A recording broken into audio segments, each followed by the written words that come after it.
Vamos falar novamente sobre alguns conceitos importantes de eficiência energética em ar comprimido, principalmente na compressão de ar, tá certo? Vamos falar sobre carga, falar sobre alívio, falar sobre base de carga, que é um conceito extremamente importante, e falar sobre o conceito de modulação, que é outro conceito fundamental para a gente, tá bom? Olá pessoal, bem-vindos ao canal da Air Leader Brasil.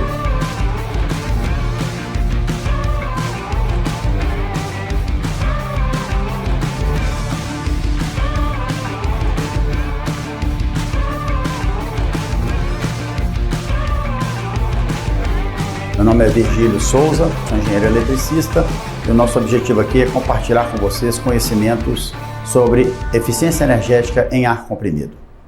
Pessoal, o que é a carga de um compressor?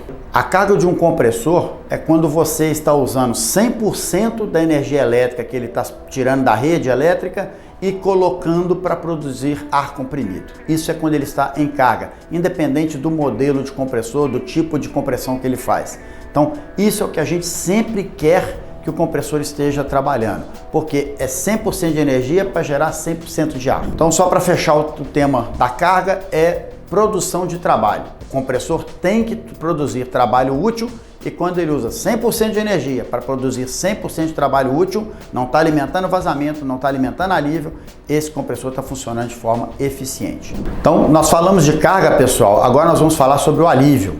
É um grande vilão que a gente tem em qualquer sistema de ar comprimido. Não é só na sua indústria, não. Em qualquer indústria, ele é um vilão. E ele é o que eu chamo de um mal necessário. Os compressores a parafuso precisam do alívio, tá certo? Isso depois nós vamos detalhar um pouco mais, tá? Mas os compressores centrífugos têm um alívio ainda mais nocivo, tá? E por ser uma ineficiência energética, eu estou consumindo 100% de energia, mas não estou produzindo trabalho com isso, ele é algo que a gente tem que procurar minimizar. Nós não vamos conseguir eliminá-lo, porque ele é necessário por conta da condição do compressor, condição operacional do compressor, mas a gente precisa transformá-lo no mínimo de tempo possível, tá ok? Pessoal, por que o alívio é um mal necessário? Vamos ao caso do compressor centrífugo. O compressor centrífugo só consome 100% de potência. O máximo que ele vai fazer, eventualmente, é reduzir em 30% a saída de ar, mas ele está consumindo 100% e jogando ar para a atmosfera. E quando ele alivia 100%, ele consome 100% de energia e joga 100% de ar para a atmosfera. Portanto, ele não está produzindo nenhum trabalho útil. Portanto, ele é 100% ineficiente. É uma máquina muito boa, mas em outro capítulo a gente fala mais a respeito disso, mas ele tem que ser bem instalado, bem dimensionado, porque senão você vai passar a ter uma máquina ineficiente. E aí a ineficiência dele custa extremamente caro. O compressor de parafuso é um caso um pouco diferente do centrífugo. Ele tem uma limitação elétrica para que ele faça várias partidas por hora. Ele não pode fazer essas partidas.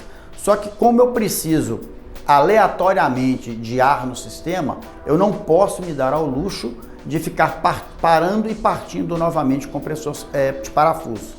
Portanto, eu tenho que mantê-lo rodando sem consumir energia ou consumir no mínimo. Rodar sem consumir energia não existe, então ele tem que consumir. O que é a solução? Ele não produz ar e roda em vazio. É como se a gente estivesse num carro acionado a embreagem do motor. Você tira o pé do acelerador, pisa na embreagem, você desengatou, porém o motor continua rodando. Está consumindo menos, mas está rodando. Nós estamos falando de corrente nominal, não é corrente nominal, estamos falando de corrente mínima do motor em torno de 30% da nominal. Portanto, é consumo de energia e é consumo de energia que sejam 30%, porém, sem gerar trabalho útil. E se não está gerando trabalho útil, é ineficiência.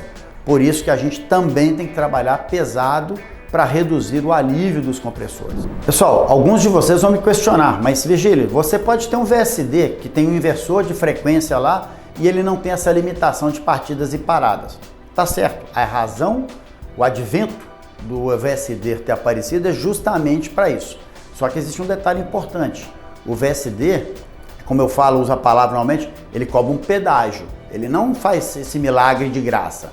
Ele consome de 4,5% a 6% de energia para o inversor de frequência. Então ele traz um benefício, sim, porém ele tem um custo a mais de energia nisso daí. Então, eventualmente vão haver situações onde o VSD pode não ser tão vantajoso. Eu tenho um caso para vocês, num próximo episódio eu apresento, onde você vai ver que o VSD pode não ser tão vantajoso, tá certo?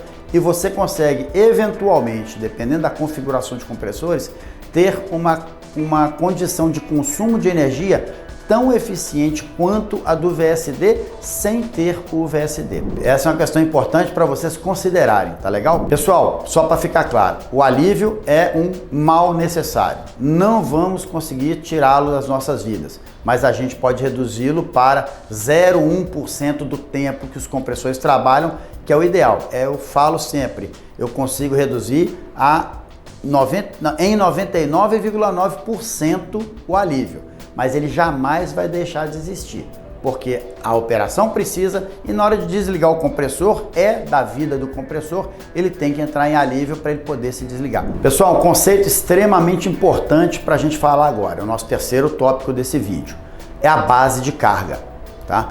A base de carga, eu já vi pessoal achar que base de carga é o consumo médio da planta, não é isso. A base de carga é aquilo que a planta, em qualquer condição fabril, está consumindo. Se a planta roda 24/7, 365 dias por ano, então quanto que é o consumo mínimo, que ela nunca para de consumir? Ah, roda menos coisa no sábado, roda menos coisa no domingo roda muito pouco, feriado roda muito pouco. Beleza, mas roda. Então, aquela base que nunca se altera, aquilo é a base de carga. Pessoal, a melhor maneira de entender o conceito da base de carga é dar uma olhada no gráfico. No gráfico vocês vão ver claramente o que é a base de carga de uma indústria. No caso que eu estou apresentando aqui, é uma siderúrgica grande, tá certo? Durante um período de um mês. Então vocês vão ter a noção do que é a base de carga. Base de carga não é o consumo máximo de uma indústria, não é o consumo médio de uma indústria.